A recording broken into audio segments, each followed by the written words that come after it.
JM, malik ka na.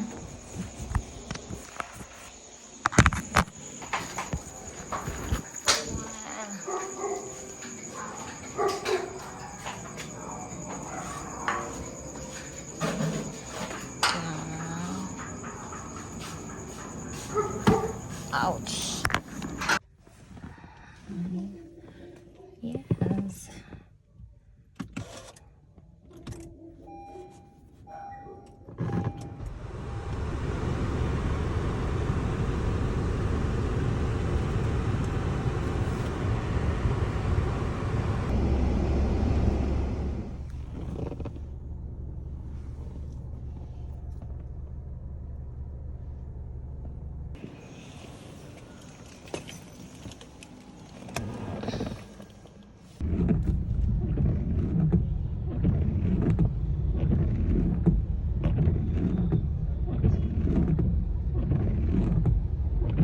So, from work, nandito na tayo sa Silang Cavite, guys. Located siya sa may Biga, Barangay Biga, here in Silang Cavite.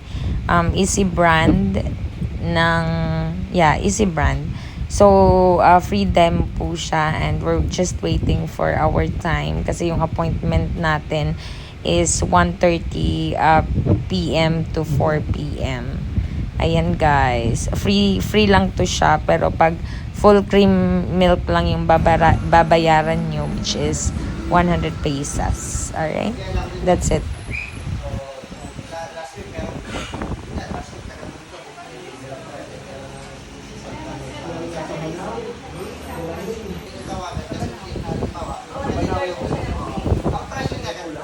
Ang presyo niya, pwedeng mas mababa, pwedeng patay sa amin, pwedeng mas mataas sa amin, o pwedeng mas sa pamilya. Diba, kahit taga-Ingos, pinasal ko nila, pwede kayo bumili dyan. So, kung kayo taga-Gentry, pwede rin kayo bumili dyan. Kayo taga-Lasma, yan. Kayo din, nain, isa, at kami. At kung kayo po ay saka, San Pablo.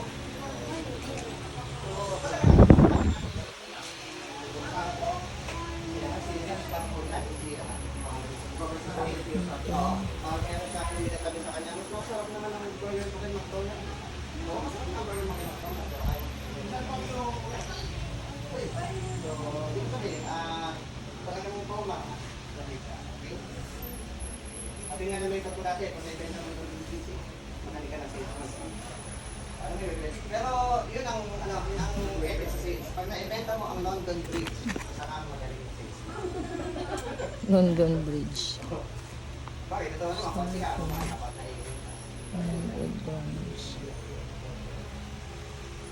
okay, so yan, ito po, na-discuss ko na po. So, ngayon, nagawin na natin ito po yung 26 pesos na ating po. May rate. Divide tayo ng ito po sa ito. Magkano? At nabanggit ko na ito po ay recipe po. Shaker. So, kung napasin niyo po, di ba kanina nakalagay po dito may peso. Pero ito po ang gagawin natin sa kape. Pero, kung nakalagay po dyan, liquid. Liquid is liquid. Ang ginawa kasi ni Isip, nung pag hinalo mo yung susunod, tao sa kanya. Kasi ang ginawa niya, para salit ka lang.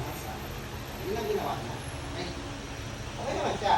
Pero, ikalawa, ang ginamit po dito, essence, at saka lang ng gatas, isang araw ng gatas. E paano kung halimbawa, sa umaga, pwede ka maglagay ng black. Pero kung pangapulan, baka hindi mo siya magamit, pwede ka paligid mo siya.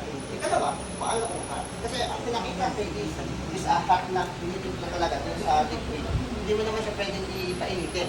So, ibig sabihin, ang gagawin mo, kung hot ang in-order, ayun, kagaya na natin kanina, ay dito mo na lang siya ilalagay. So, lahat-lahat.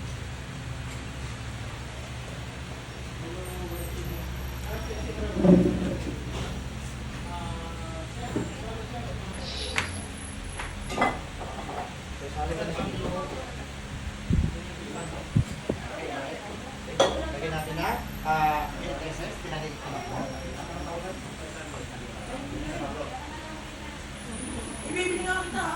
Dito po pwede naman pong malamig na tubig. So, naturally, malamig na tubig naman talaga ang ginagamit. Ginamit ko lang na kasi may intention akong gawin sa tubig. Gagawin pong foamy. Cappuccino. Kasi hindi mo mapoform to pag malamig. So kahit anong gawin mong gamit ng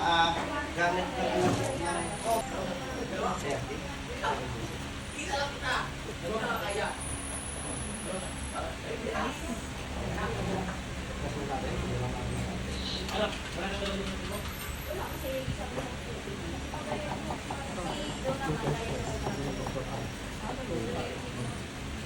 Mas gusto ko po mas gusto ko po yung giga na ginagamit. Kasi sa coffee.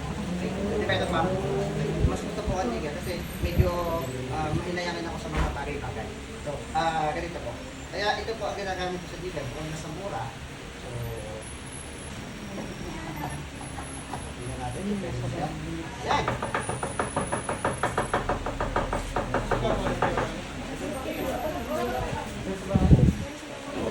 Hindi mo siya hindi mo siya mapupong pagka malamig. Pwede mo natin siya.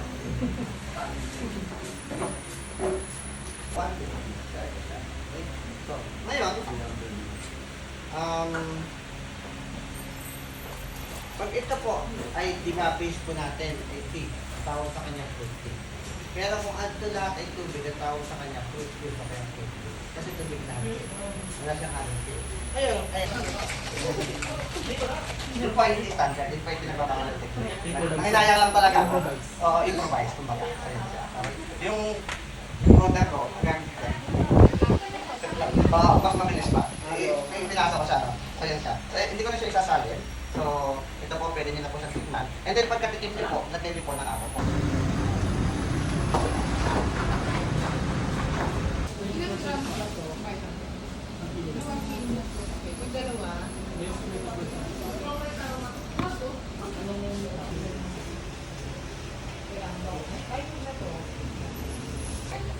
Okay, so kahit kailan po kayo magsulat kung pwede naman po. So, gagawin nyo lang para magkaroon kayo ng copy nito, i-message nyo lang po ako kung saan ang available at meron kayo. Kung halimbawa Viber, kung halimbawa Telegram, kung halimbawa WhatsApp. Yun po yung number ko. O kaya sa Messenger, Joseph RS lang po, yun po yung profile ko. So yan po siya. So, totoo lang po, madali lang po talaga naman siyang gawin. At kung makikita nyo po sa social media, parang pinaghahalo-halo nyo lang po siya. Kasi may experience po dito na halimbawa sa nagagawa ng pagkain o anumang isineserve ko, ganun din po siya. Tinitimpla lang po siya, kaya may halaga. So marami siyang aspeto, pero dahil sa tinitinda namin ay food, so doon po tayo medyo magpakonsentrate. So may sasabi naman po namin may value ang ating produkto ni Easy at saka yung produkto na meron tayong syrup. Halimbawa sa base, yung hindi mo mawawala. So ibig sabihin, kung ulit natin gagawin ito, ito ang pinaka-base natin, yung coffee. Siya yung hindi siya mawawala. Okay? So, ito po yung coffee ni Easy. Ala lang ang binibenta po namin. So, dahil nga sa ito ay imported products, so ibig sabihin yung pagtaas ng presyo, volatile. Kumbaga nagbabago agad ng bigla-bigla. Yung dati namin 92 na ibinibenta, hindi na namin nabenta ng 92. Naging ito, dito. Pagpapalit-palitin mo siya. Ayan, marami po tayo sa display niyan na iba't ibang klase dito. So, yun lang po yung ating papalitan. At ipapakita ko po yan sa ating recipe. So, yan. So, ito na po yung recipe.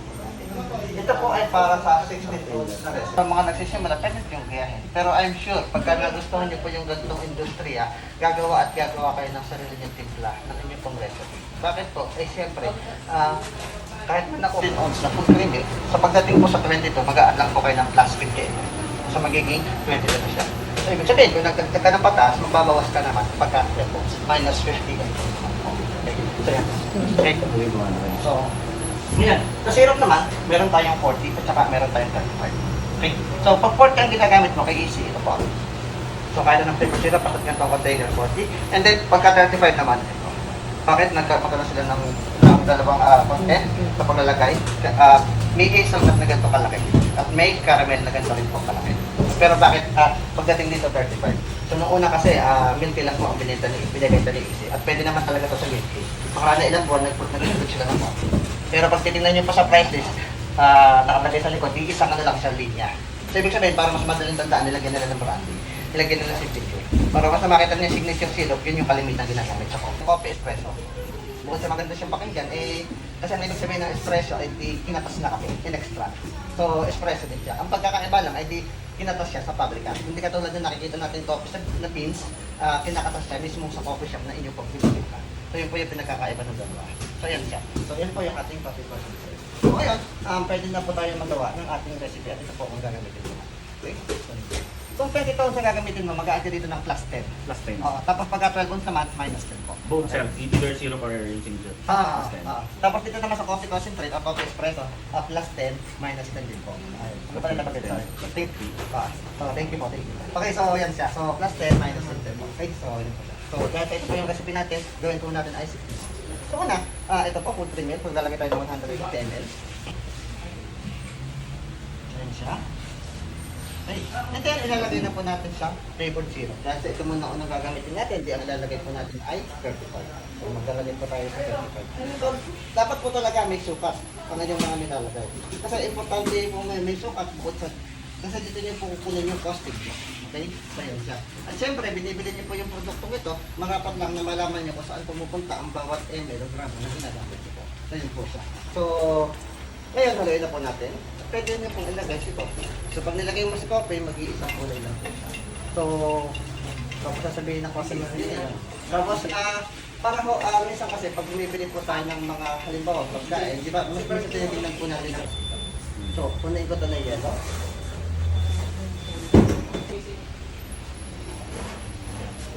So, yun siya. And then, isunod ko po si 40 ml. Siya. So kung ang konsepto nyo po ay yung halimbawa pack-up, yun po yung kalimitan po nakikita natin kung saan may merkado kung tayo pumupunta. So madali mo siyang dadalhin kasi handy na siya, hindi mo na kailangan gamit ng machine.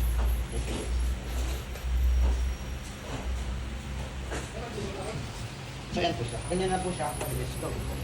Pwede mo na siya. So system naman yung sinasabi po natin na may so paano ba natin siya may a-appear? Simple lang po, gagamit lang po kayo ng protein, kung halimbawa. So guys, mag-i-start na tayo ng ating pangnegosyo showcase. Magiging CEO na tayo ng ating sariling kumpanya. So magbabarista na tayo for today's video. So I'm so excited guys para matuto tayo sa mga bagay-bagay. Lalo na sa mga demo. Pag may mga free training, pupuntahan nyo talaga yon. And right now, nag-i-start pa lang tayo. So, maybe next week, meron na tayong demo with certificate na magbabarista training na tayo for 2 days.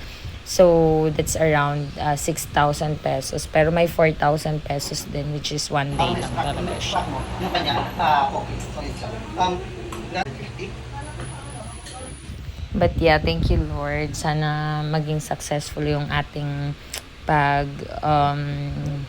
pagpapatay ng coffee shop. So, kaya nagkakaroon siya ng may natatawag tayo malimitan niya sa caramel macchiato. Kasi nilagyan ng syrup na caramel. So yun po. So yun lang po yung papunta niyo po. So mas matapang lang ang kape ng macchiato. Pero parang ang napapansin ko po, hindi naman tapang ng kape ang hinahanap ng iba o karamihan. Yung tamis po, yung lasa ng caramel. So yun po siya. Ngayon, kung lalagyan niyo po siya ng condensed milk, ang tawag naman po sa kanya ay Spanish latte. So yan. So may mga session po ako sa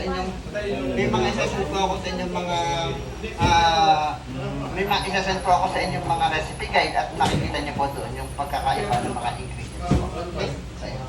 So okay.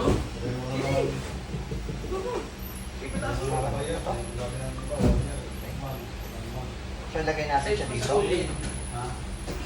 Gawin ng konti. So i-press po natin hanggang sa mapa-appear po natin yung pinaka-foam niya ng ganito po. Yan. Wala naman pong bila. So kung rotor ang gagamitin niya, mas madali. Kasi ipipindutin niya lang i-ikot. Okay, so yan siya. So ang rotor ko po na nasira, yan ay battery operated. So mas magastos siya. Kahit isang piso ko lang siya nabili, mas magastos siya. Gawin natin, kung may foam na.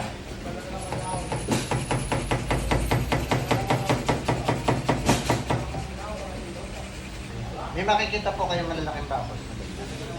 Ayan siya. Okay. Para mawala po ito, pag pumutok, itataktak nyo lang po siya.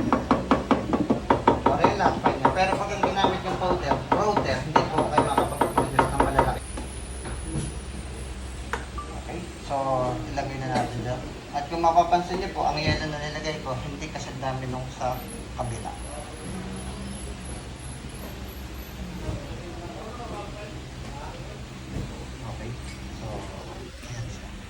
winaras ko pa siya na mas madami, magpo-produce pa siya ng maraming buko. So, hindi naman dumadami po yung ano natin, yung nilagay natin, pero dahil sa foam siya, mukha siyang dumadami. Ano po? Okay? So ngayon, nalagyan na natin siya ng foam.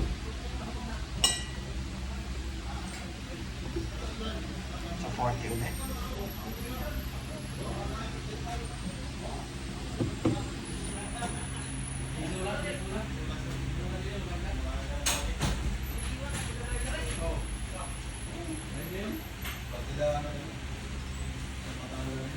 So yan po siya. So yan. So ito po yung pagkakaiba po. So yan siya. Okay?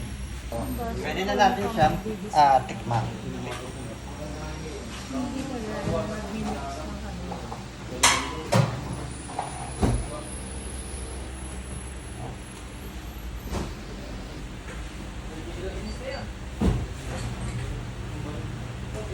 Ang flavor po nito ay hazelnut.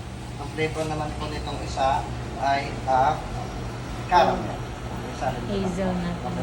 So, pwede niyo pong matikman ang iba't ibang flavor po nito. Hindi ko na lang siya ihahalo sa kape pagkatapos po ng demo natin dun po sa ating test.